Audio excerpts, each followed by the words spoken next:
大家啦，今晚百忙之中咧抽空出席我哋今年嘅合資格人士研討會啦。咁我咧就姓包嘅，係啦，結構工程師嚟嘅。咁係今晚大家嘅主持人啦。咁咧坐我身旁呢兩位咧就係分別係阿陳 Sir 啦，同埋阿温 Sir 嘅。咁佢哋都係講者嚟嘅，今晚都。咁咧好。咁今晚咧呢個研討會咧，主要講嘅內容咧就係有呢幾點嘅。咁首先咧，我哋就會介紹翻我哋嘅流動應用程式啦，就係昌安同事 WinSafe 嘅。另外咧，仲會分享下咧，我哋屋宇署其實對服務提供者咧有啲咩監管啊規管嘅，亦都會分享一啲嘅檢控啦同埋紀律行動嘅個案啦。咁另外咧，阿温 Sir 咧都會為大家咧講解下或者係介紹翻咧點樣用電子表格咧去遞交你哋嘅驗窗表格嘅。咁最後就會提翻大家咧喺填表嗰陣時究竟有咩注意。最後咧就係填問卷啦，同埋Q&A 嘅環節嘅。咁大家咧嗰張凳上面咧其實都有啲問題紙啊。咁你如果有乜嘢問題可以記低翻咧，跟住陣間咧我哋會用呢個箱收集翻咧，就隨機抽翻出嚟嘅。咁唔緊要嘅，就算抽唔到咧，你哋都可以時間關係咧喺會後咧大家再交流交流都得嘅。咁首先咧就交翻個時間俾阿陳 Sir 咧為大家講解下 WinSafe。大家好，嗱，我哋屋宇署咧為咗方便業界同埋業主咧去處理呢個驗窗嘅事宜咧，我哋就有個流動嘅應用程式叫昌安無事，英文叫 WinSafe 嘅。咁係為嚟做咩嘅咧？其實主要咧係俾大家去處理嗰啲驗窗嘅工作嘅。咁係一個平台，方便業主、合資格人士同埋我哋屋宇署嘅。咁主要係為咗方便業主根據個人嘅需要咧，委任即係人士啦，從而促進遵從有關嘅驗窗通知嘅，係都留意啦安全。咁其實我哋昌安無事呢個軟件咧，就已經喺2022年8月咧已經可以有得下載㗎啦。分別都喺唔同嘅手機平台咧去下載嘅，咁亦可以咧掃呢個二維碼咧去下載嘅。咁我哋都有二維碼貼咗喺呢個會議室入邊㗎啦，係啦。咁我哋可以而家就主要講下呢個主要入邊呢個昌安無事嘅主要嘅特點同埋個版面嘅工作。因為咧，其實呢個軟件咧，呢個流動程式咧，就係咧係為咗係業主同埋即係人士嘅一個平台，所以咧佢用唔同身份登入嘅嗰個版面都有少少唔同嘅。咁我哋首先講下業主咧，首先咧如果登入嘅話，就要入翻佢可能收到嘅通知編號或者地址咧，之後咧就可以喺入邊咧邀請合資人士咧做報價嘅。而喺合資人士咧方面咧，佢最主要就係用呢個軟件咧去做呢個報價嘅，同埋咧可以有個聊天室嗰個功能咧，係俾合資人士業主咧做一個直接嘅對話去溝通嘅，方便日後同埋之後嘅驗窗工作。咁呢度好簡單，有個表列咧就列出咗我哋呢個昌安無事入邊嗰個功能啦。咁我主要講下合資格人士喺入邊可以做到咩功能？我哋報價啦，報價俾業主，同埋可以同業主有一個聊天室咧去直接對話，同埋可以通知翻業主已經提交相關表格，同埋可以向我哋屋宇署查詢有關強制驗窗嘅事。但我特別呢度都想提一提嘅，業主都有個特別功能嘅，就係可以咧讚好嘅。咁呢個都可能對你哋合資格人士之後都有啲影響，我一陣間會再解釋下嘅。咁簡單使用嘅流程咧，當然有間業主都要用昌安無事啦。註冊咗之後咧，佢就可以喺呢個流動程式入邊咧尋找佢哋自己合適嘅合資格人士，同埋邀請大家去報價嘅。咁當然佢邀請咗大家報價，就大家都有報咗價啦，就等翻業主去接受邊個報價啦。咁接嚟呢個報價咧，大家可以喺個就業形式入邊咧嘅聊天室咧，去安排翻相關驗窗嘅工作啦，同埋相關嘅收輯。到最後咧，業主咧都可以讚好嘅去呢個合資人士。係啦，咁喺我講解合資人士點樣去用呢個倉庫上報價之前咧，我都想講一講喺業主方面咧揀選合資格人士嗰個版面嗰度咧，嘅講解下，因為呢度可以俾大家了解一下咧喺業主揀選合資人士考慮嘅因素嘅，係啦。咁喺個版面咧，業主登入咗之後咧，佢揀選合資人士咧會有幾個類別咧，會俾業主去揀選呢個合資人士嘅。咁我特別想提下咧，就有兩個類別嘅，就係呢個業主評分同埋人氣之選呢兩個類別嘅。咁咩叫業主評分咧？其實佢會隨機顯示喺2年內有合資人士用過倉庫而得到業主讚好。而評分咧係高過80嘅合資人士嘅，會特別喺度顯示出嚟嘅。而人氣之選係就會隨機顯示1年內精通呢個相安無事完成最少一單工作嘅合資人士，都會特別喺度顯示出嚟嘅。咁我哋了解過咧，根據資料咧，其實大部分業主使用相安無事咧，都會揀翻業主評分同埋人氣之選入邊呢兩個界別嘅合資人士嘅，係啊，所以讚好咧係非常重要嘅，係啦。咁講完正話點樣對業主方面點樣揀合資人士啦，咁對最比較大家喺合資人士去用呢個郵件程式比較多嘅就係佢業主報價啦。咁呢度有條短片嘅，入邊都有幾詳細去講解點樣去報價嘅，咁大家可以留心睇睇。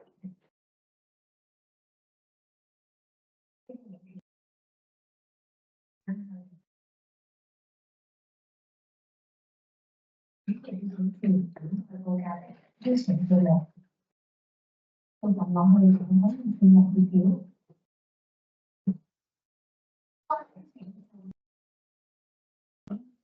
個報告表，報價。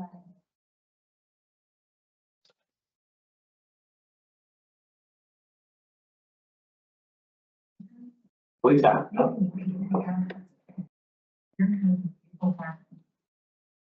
如果申請申請，主頁會顯示係報價的邀請數目。我就諗去點樣去目標。再撳相關申請就會睇到申請報告表。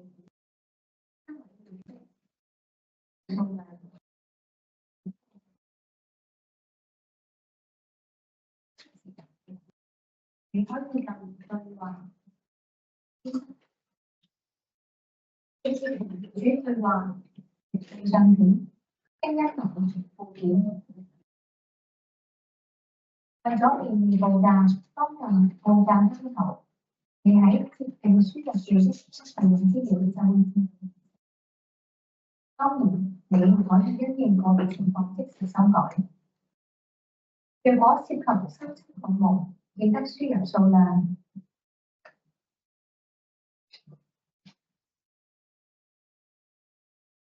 輸入每個項目嘅價錢、數量。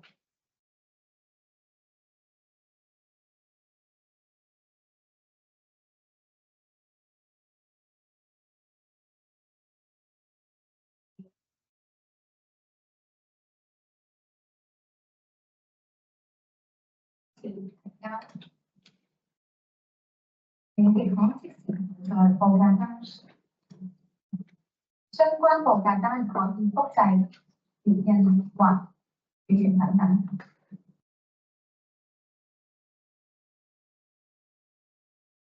你又可以撳附件下載報價單。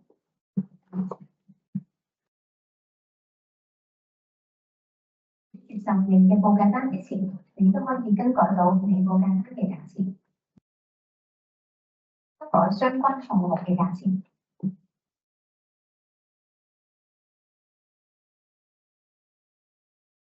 禁修改、禁提交後會顯示報價嘅摘要。如果冇問題嘅話，你可以咁多次提交，亦可以即時下載報價單，可以睇翻最新報價。你亦可以睇翻修改摘要，選擇修改嘅報價單，相關項目嘅價錢。你提交報價後，需等待業主接受你嘅報價，等待報價，接受報價。如果業主接受咗你嘅報價，喺相關嘅邀請會顯示已接受報價，單位詳細嘅地址亦會相應顯示出嚟。參或收出嘅值，同意向屋宇署遞交訂明文件之後，記得喺相應邀請嘅附近遞交表格。為咗可以即時收到有新嘅邀請或者未接受報價嘅消息，記得喺設定揀推送信息功能。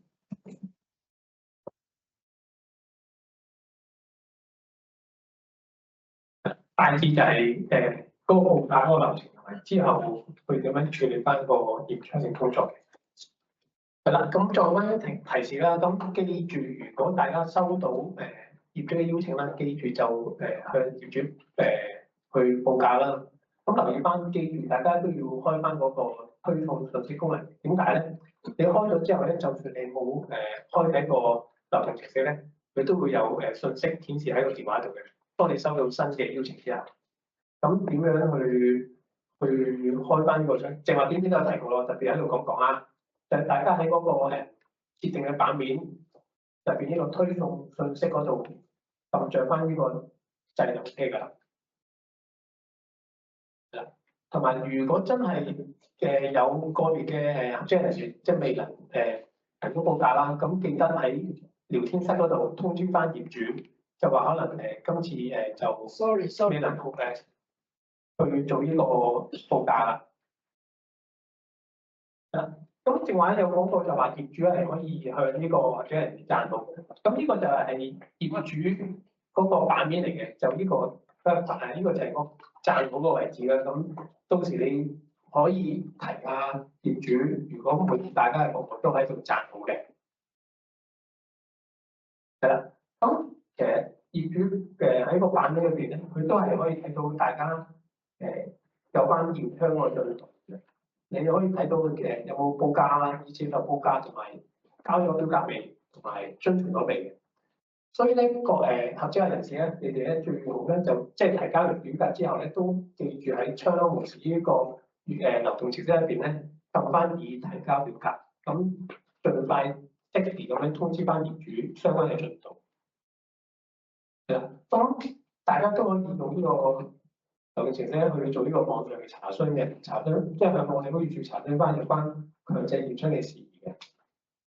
嗱，我呢度就係咁多。如果你對窗戶有咩意見咧，就可以一陣間留待呢個問答環節提出，又或者電郵或致電以下嘅電郵或者電話。嗱，咁其他資訊都要喺我哋屋宇署嘅網站瀏覽嘅。最後記住下載呢個窗口模式，唔該。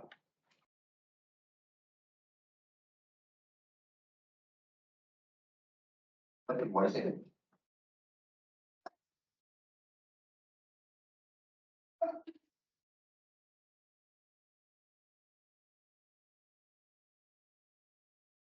好，今晚唔該晒等陣。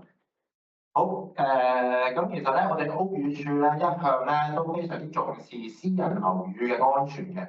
咁咧，我哋有一個非常之完善完整嘅註冊制度啦。咁當中嘅註冊名單咧就包括咗你哋啦，就係合資人士 QP 啦。咁另外咧，其實我哋對強制驗窗咧都係一個持續嘅監管同埋規管嘅，就確保翻咧嗰啲服務者啦嘅整體嘅水平同埋質素。咁我知咧，大家其實都非常清楚法例要求嘅，但係就想趁今晚咧呢個機會咧，就提一提大家。好，咁監管同埋規管咧，其實咧就大致上分咗兩種。咁第一種咧就其實我哋咧就會抽樣審查翻咧你哋遞交嘅驗窗表格嘅。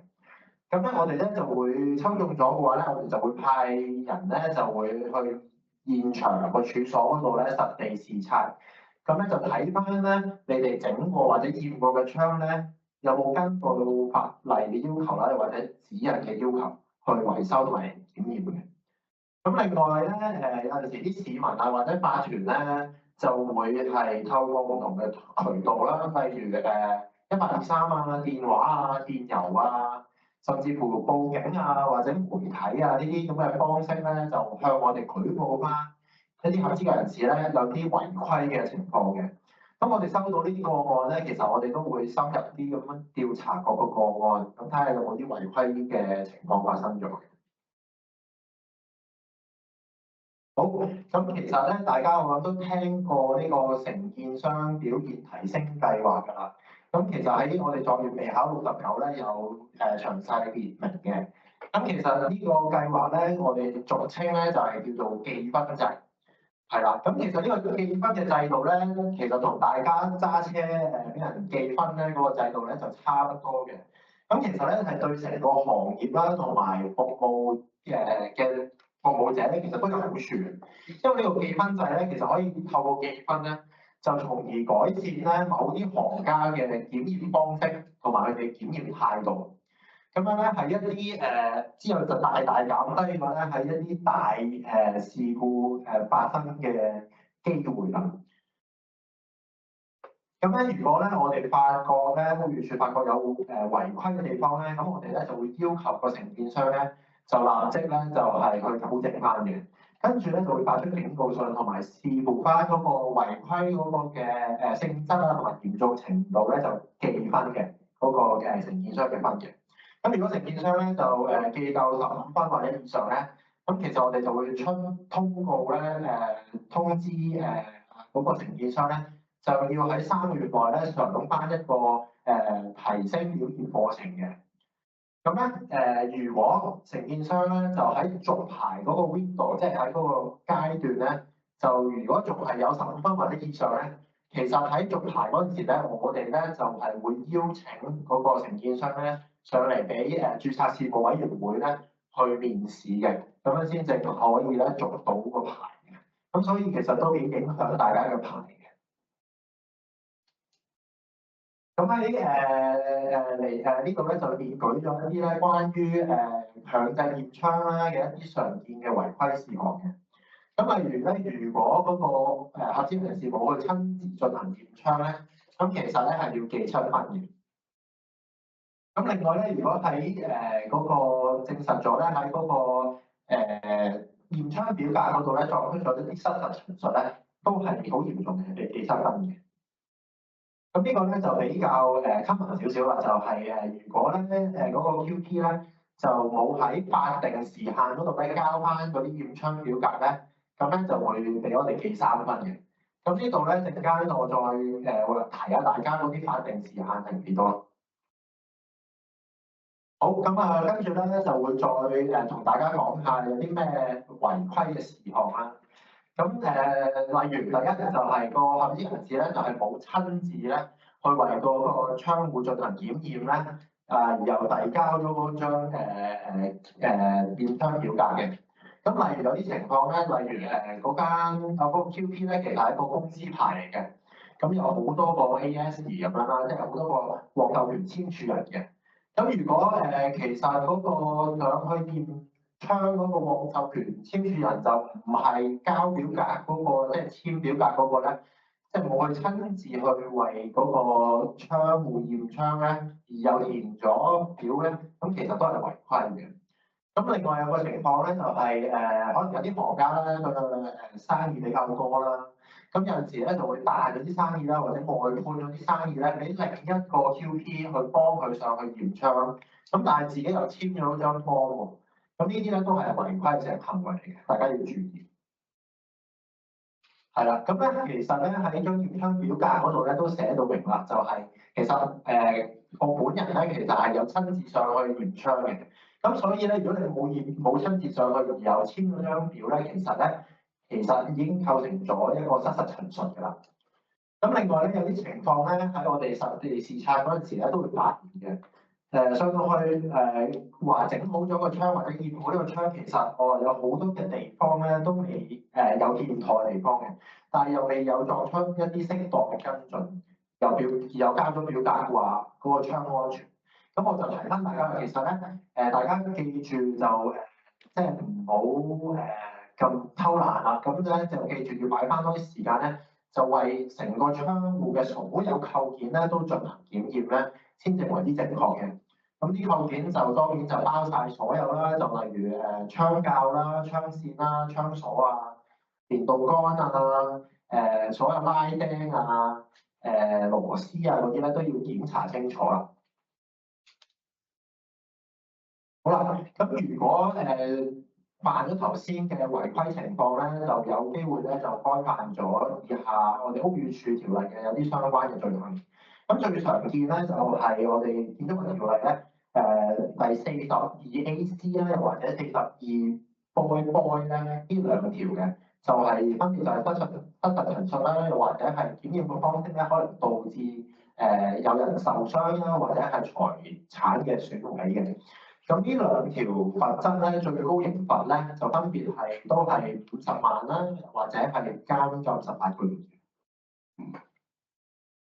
咁除咗刑事檢控啦，其實我哋咧都有機會咧係對嗰個違規嘅承建商咧做出一個紀律聆訊嘅，即係紀律處分，即係俗稱咧可能就係大家都知係停牌。咁咧我哋就會係按照以下呢個規例咧，就會將涉嫌違規嘅承建商咧，就交俾咧紀律委員會咧佢哋去做聆訊嘅。咁呢度咧就分享下一啲嘅個案啦，係啦。咁咧就其中一個個案咧就係2019年發生嘅，咁喺深水埗嘅有兩個嘅住宅單位。咁有一日咧就其中一個單位咧就見到有隻窗咧就跌咗落街。咁咧我哋接到舉報之後咧就即刻咧就派我哋人員咧上去嗰個處所嗰度視察啦，就發現其實嗰兩個單位嘅窗咧其實都啲拉釘咧都爛晒啦，有啲就爛咗啦，有啲就唔見咗咧，有啲就生鏽啦咁樣嘅。咁但係咧嗰個合資人士咧都簽咗張表格啦，就話嗰兩個單位嘅窗都安全。咁因而咧嗰個合資人士啦，個承建商咧就被我哋檢控啦。咁最後裁判官咧都以頭先所講嘅兩條例咧就判咗人定罪嘅，咁啊罰款咗18000蚊。咁另外我哋都會對咗佢做一個紀律嘅行動嘅。咁紀律委員會咧最後都裁定咧佢哋咧要罰停牌14個月，同埋支付4萬蚊嘅研訊費用嘅。咁所以 total 都罰咗58000同罰停牌14個月。咁另外個案都差不多嘅，係啦。咁咧就喺荃灣發生啦。咁最後個承建商咧就因為咧就去冇去睇嗰個玻璃壓條啦，同埋我哋都發現咧嗰個窗嘅玻璃咧都有裂痕嘅。咁最後咧我哋都將個承建商咧就去做檢控啦，同埋紀律聆訊咧就罰咗52000蚊，同埋停牌6個月。好，咁講完紀律行動咧，咁就趁呢個機會講下嗰啲交表格啦，咁樣。好咁咧 total 咧其實驗窗表格咧就好簡單啫，得3張，就 WI 1、2、3。咁啊提下大家啦 ，WI 1咧就好簡單啫，就係最普通嘅，就如果同一個 QT 負責晒檢驗同埋監督維修咧，就入 WI 1。咁咧記住啦，就要喺法定時限14日內交啦，呢個要提大家。咁 WI 2同3幾時用咧？就係分別咧，如果由兩個唔同嘅 QP 去負責檢驗同埋監督維修咧，咁 QPA 咧負責檢驗嗰個咧就要入 WI 2啦。咁而負責監督維修個 QPB 咧就入 WI 3啦。咁 WI2咧就提醒大家一定要7日內咧就入嘅，仲要附加一個嘅檢驗報告嘅。咁 WI3咧就喺記住要喺收輯後咧14日內交俾我哋嘅。咁其實咧我哋咧其實唔知大家有冇留意咧，我哋上個月中5月15號咧就出咗一個通告函件咧，就去俾所有嘅 QP 嘅 on list 嘅 QP。咁就提翻佢哋咧，其實我哋咧係我哋個規例，建築物檢驗及收執規例咧，我哋有列舉咗一啲嘅法定時限嘅，就提翻大家交表嘅時間嘅。咁大家可以再上我哋屋宇署個網睇翻。好啦，咁我啲表格咧，大家都應該知道邊度下載，喺我哋屋宇署個網咧有得下載。咁點樣交咧？就最常見咧，就係嚟到我哋屋宇署總部咧個地下咧，就係呢一度咧嘅地下咧，就個收發部度交啦。又或者郵寄嗰個正本俾我哋啦。另外咧就可以寄一個電子郵件咧，寄到我哋呢一個網址嗰度交嘅。但係都記住要有電子簽署。咁咧嚟緊咧就我交個時間俾阿溫 Sir 咧，就為大家講下電子表格。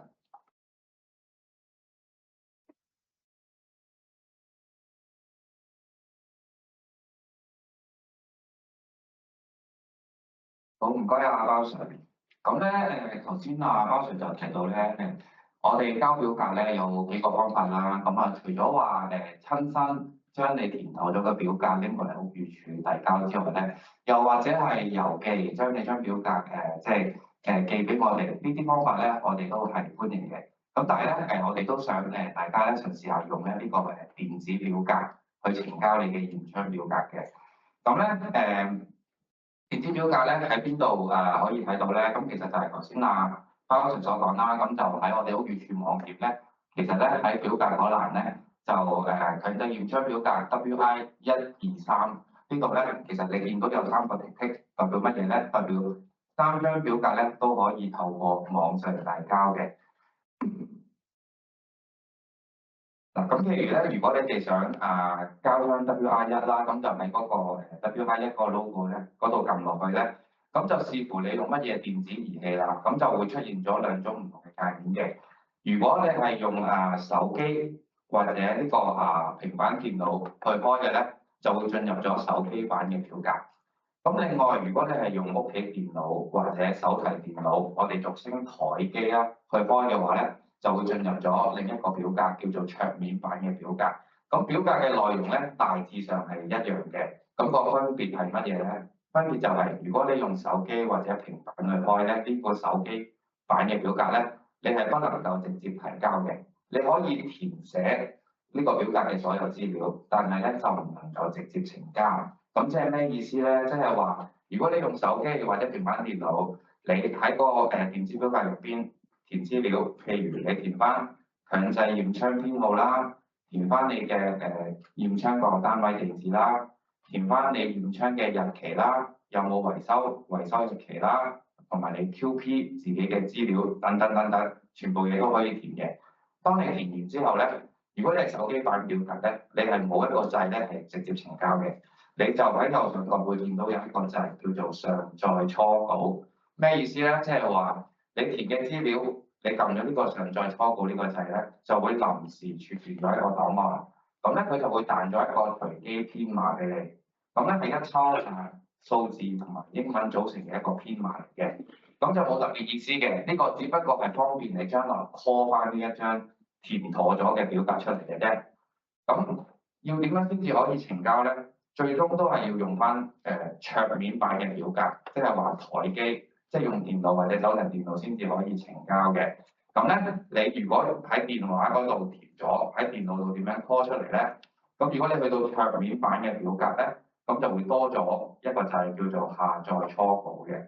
咁你用翻台機嚟開張表格啦，撳翻下載初稿，佢就會叫你輸入翻個臨時編碼，咁頭先你記低咗嗰個臨時編碼咧，你輸入翻落去，咁你頭先填嘅資料咧就會出翻晒嚟㗎啦。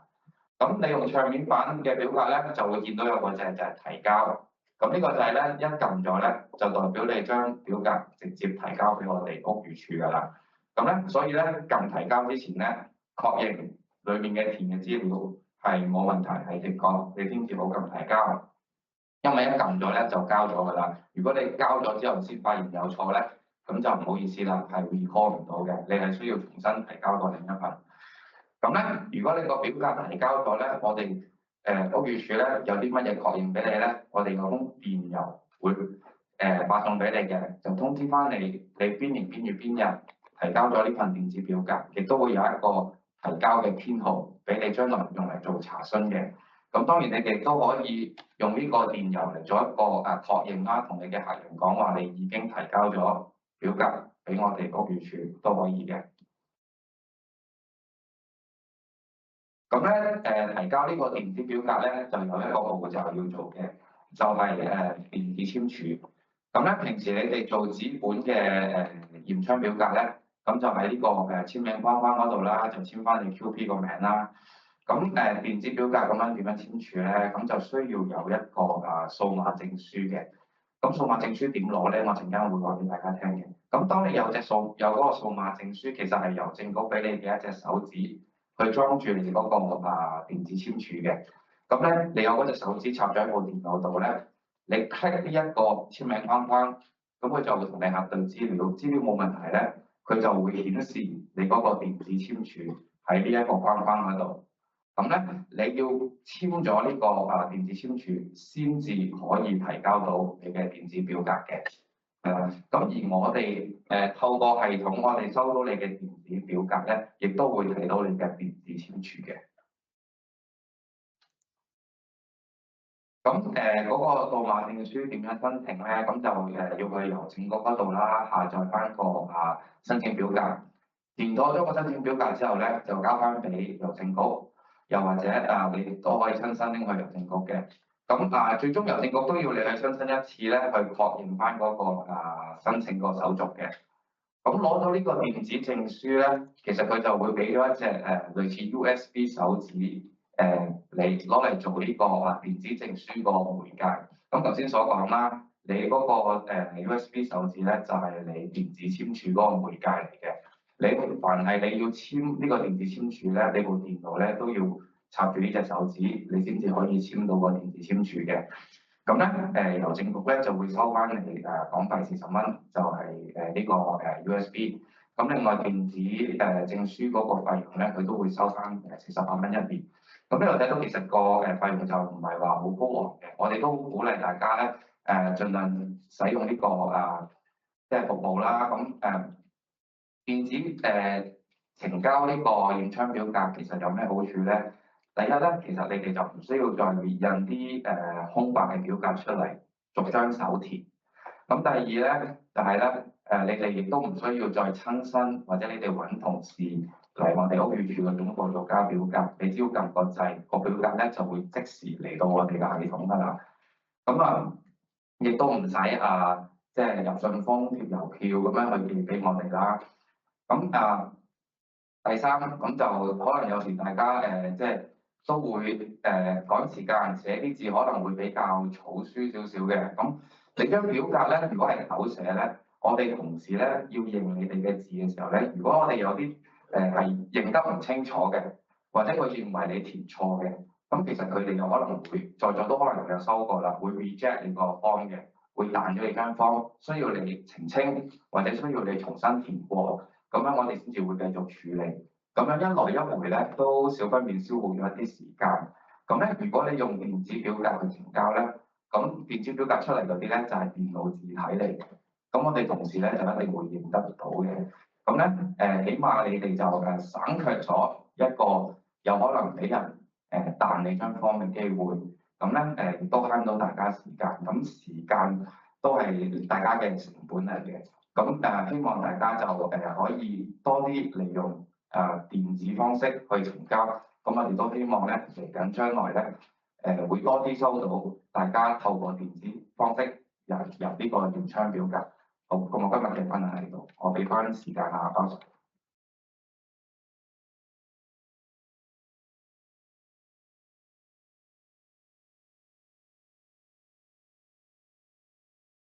好，唔該，包叔。好啦，咁咧繼續講啦。咁咧你哋入咗張 form，其實得兩個結果嘅啫。一係就業主處理，我哋處理完之後咧，一係業主就收到一個遵從信啦。一係咧就我哋咧就會寄翻一個欠妥事項嘅信俾你啦，即係彈翻張表格俾你哋咧去改正嘅。咁其實咧，我哋每年咧都有做一啲統計嘅數字嘅，咁就係個退回表格嘅比率。咁今年嚟講咧，就大概咧就有8% 度嘅。咁上年咧就有10% 度啦。咁咧係中間咧係有進步嘅，大家。咁但係咧個數字咧都係高企嘅，我哋覺得。因為咧，其實你諗下，其實8張表格咧就有1張俾人退回咧，咁其實都幾多。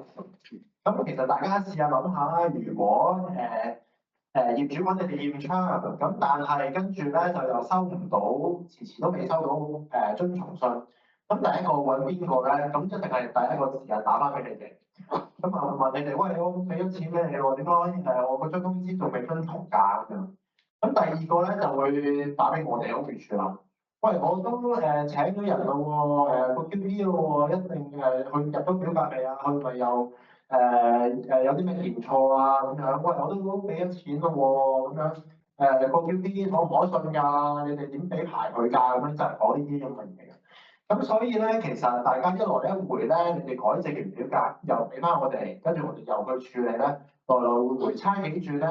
咁咧就可能會浪費咗你哋寶貴嘅時間啦，而亦都浪費咗啲業主嘅時間，因為業主咧有陣時就會去到好急嗰個時間，好嗰 moment 咧先至揾你哋噶嘛，即係可能會去到去出警告信俾佢啊，或者俾罰單俾佢啦，之前咧先至揾你哋驗窗，咁可能咧就會耽誤咗嗰個遵從嘅時間。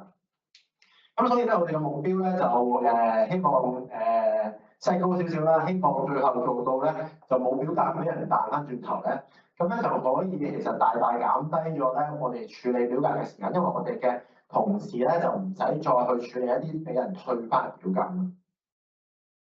好啦，咁如果你哋收到呢啲退回表格咧，我哋就會寄翻一個副本俾大家嘅。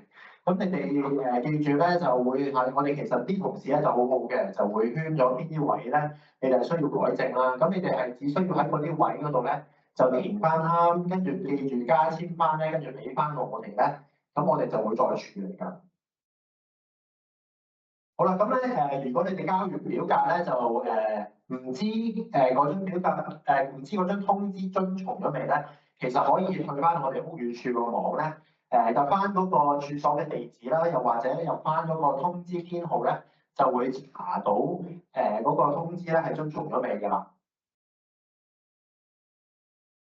好，咁啊，而家就提翻大家啦，究竟填表嗰陣時有咩要注意？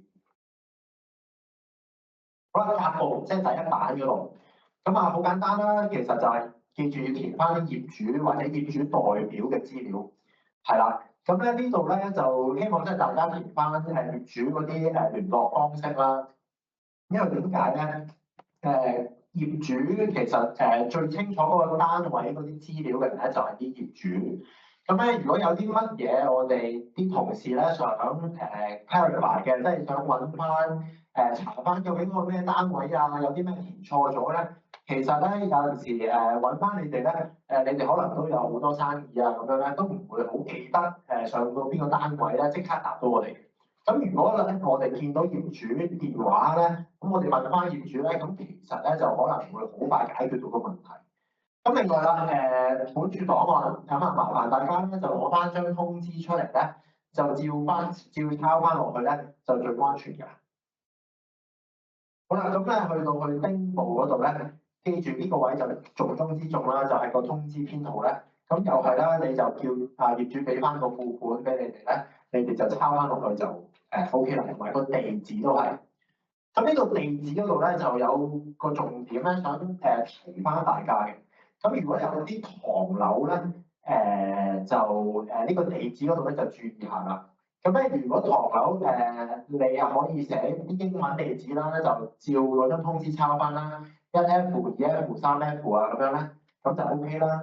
咁如果你哋一定咧要寫一啲中文地址咧，都 OK 嘅，係冇問題。但係咧就唔好就咁寫2樓、3樓咁樣啦。咁因為咧，我哋啲同事咧就有機會咧就有啲唔清楚嘅地方啦。咁麻煩咧，大家寫多個字就得㗎啦。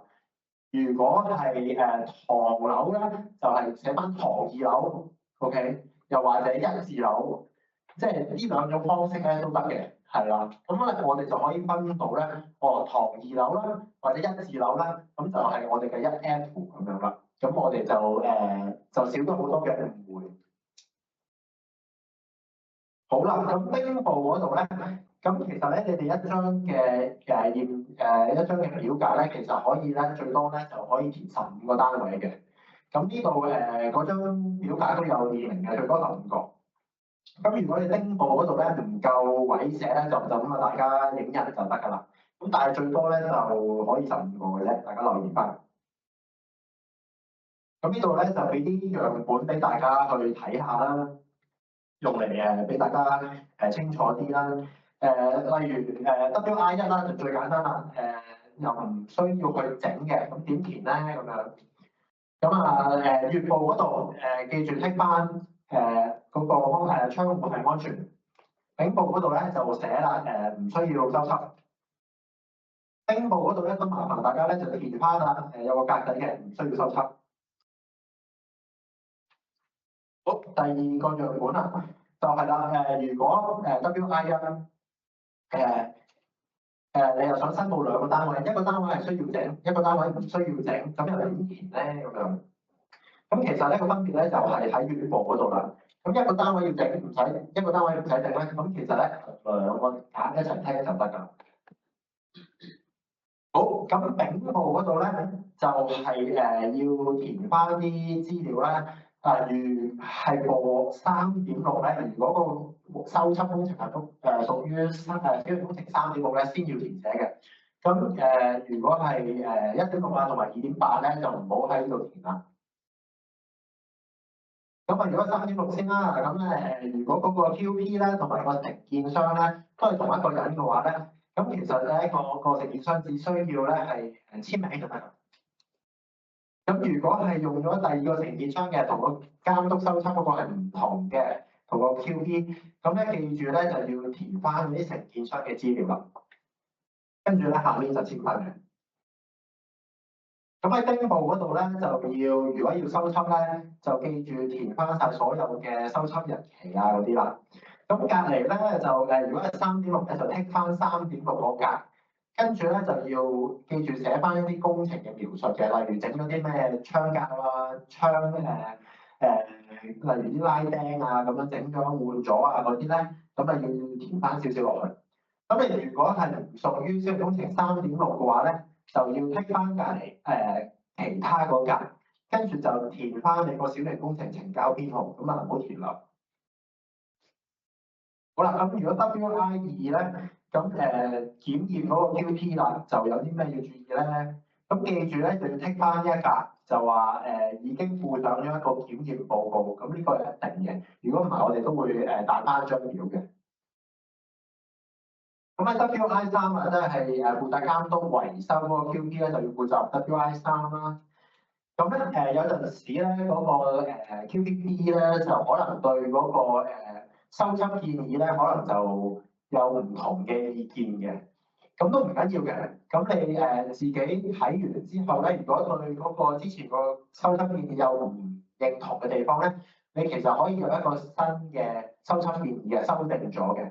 咁你記住咧就剔翻下面呢格啦，就話你係有入一個修葺嘅修葺建議啦，跟住就俾翻個建議俾我哋咧，連埋張表一齊入咧，咁你跟呢個建議去維修咧，咁都 OK 嘅。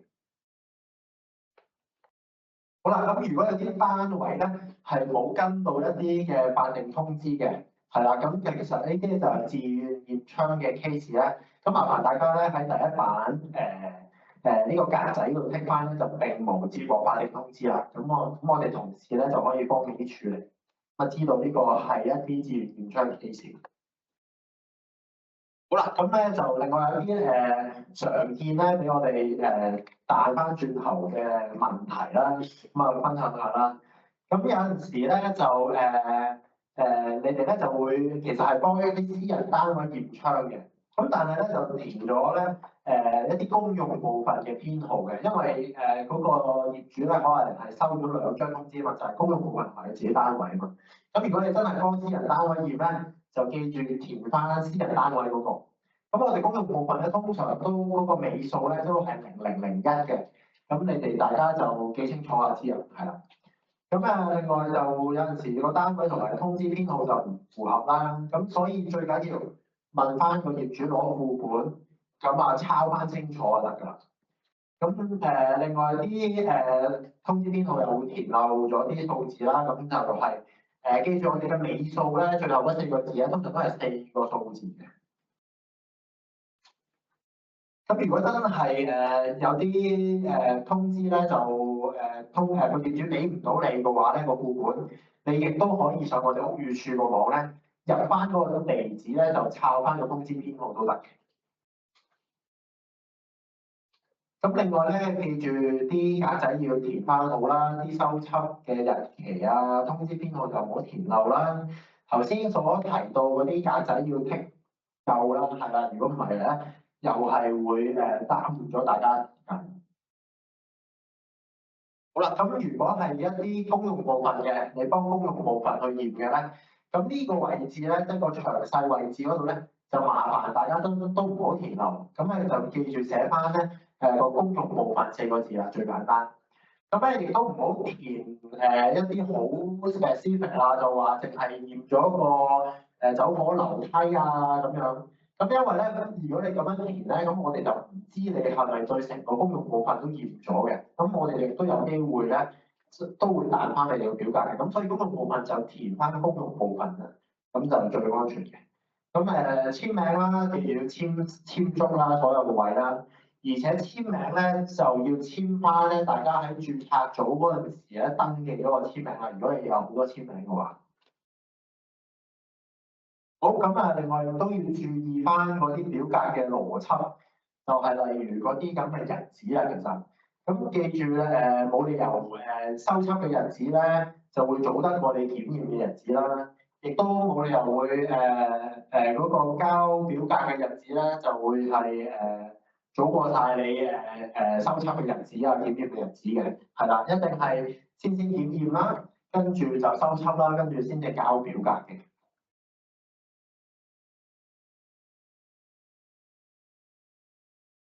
咁另外都要注意啦，你交表嘅日子咧就唔會係早得過我哋吸收簽收嘅日子㗎啦。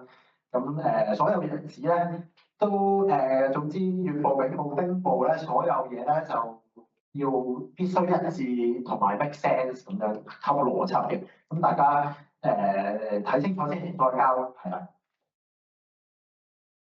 咁另外咧嗰啲嘅註冊編號啦，大家都攞翻張卡出嚟抄啦，就唔好填錯啦。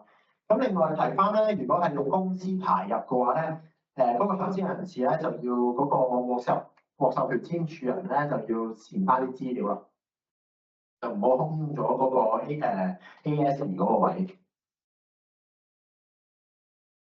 咁另外唔好重複提交表格啦，咁因為我哋唔會知你係咪你驗完之後再想驗多次，跟住想自願驗窗咁樣，係啦。咁另外咧，如果你填錯咗嘢畫咗嘅麻煩加簽翻啦，係啦。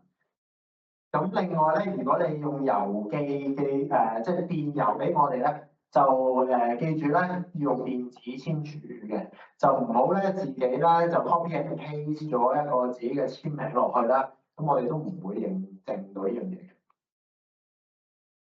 咁而家就播段短片咧，就再提翻大家睇下點樣去填表嘅。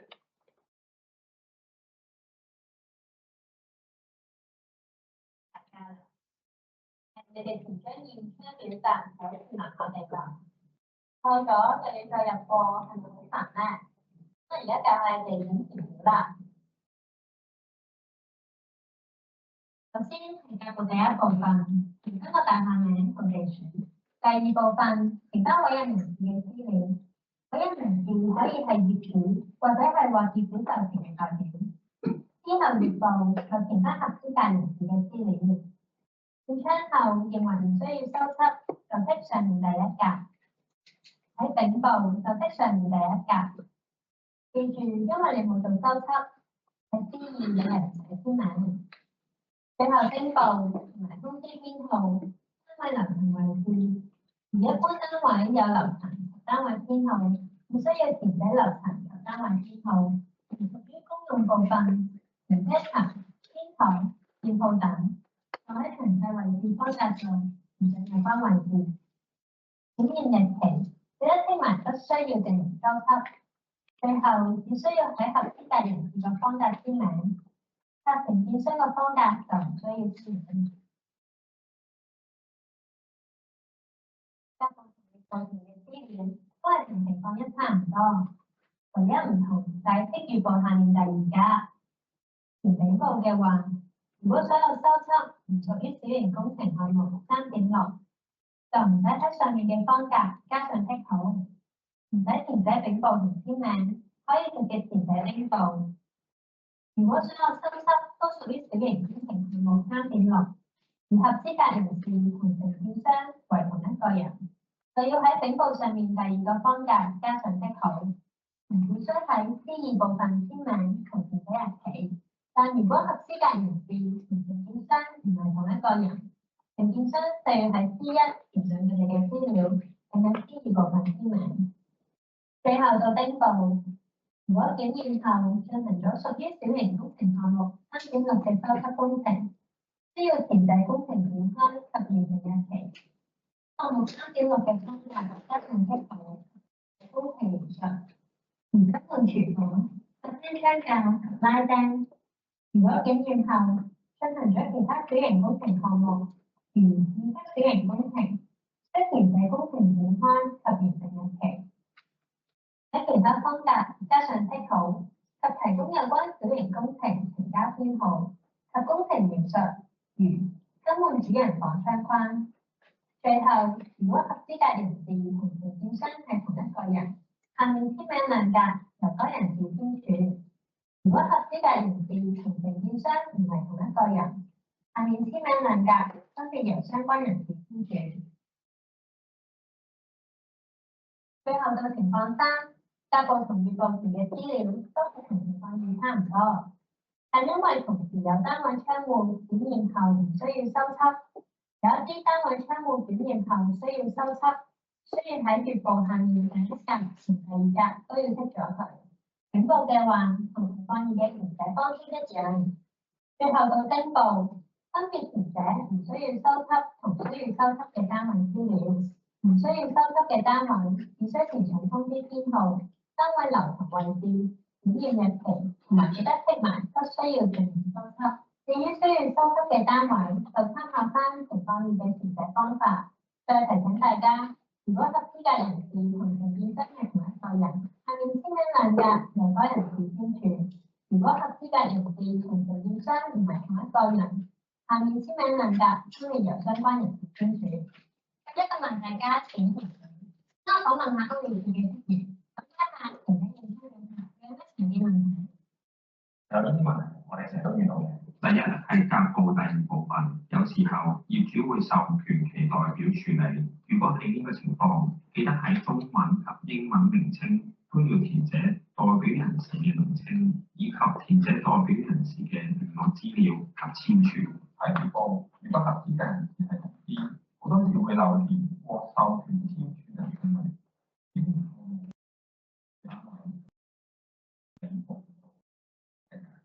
呢個法定通知編號一定要跟編號所有數字寫，多為少嘅都唔允許。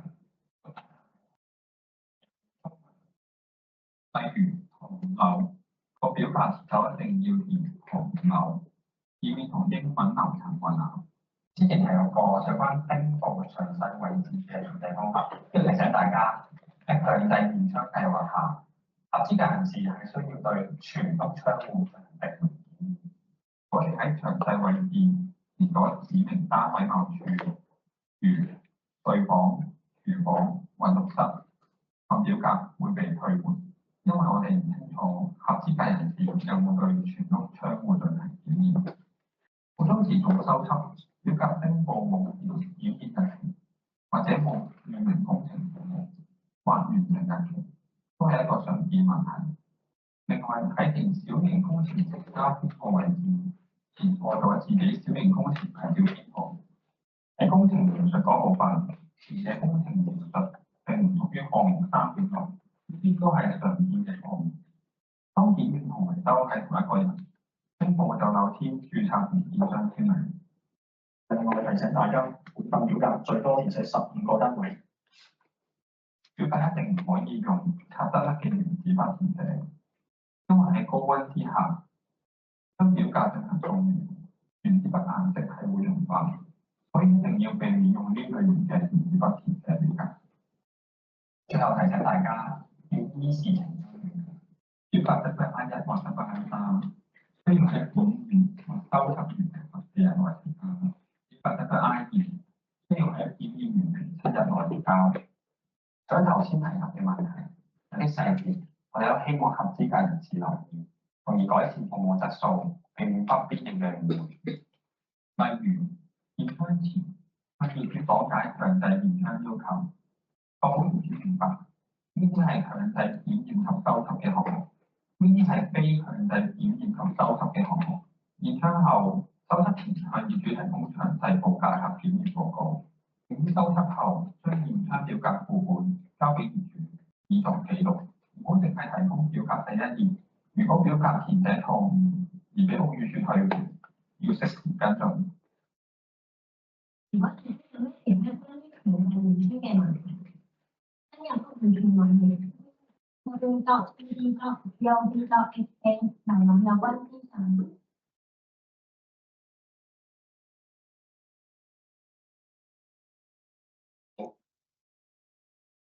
好，咁咧亦都趁呢個機會咧，就係提下大家啦。其實咧，通知翻大家啦，其實我哋嘅強制驗樓驗窗錦囊咧嘅呢個流動呢個應用程式啊，其實咧已經喺上年9月5日咧就正式停用啦。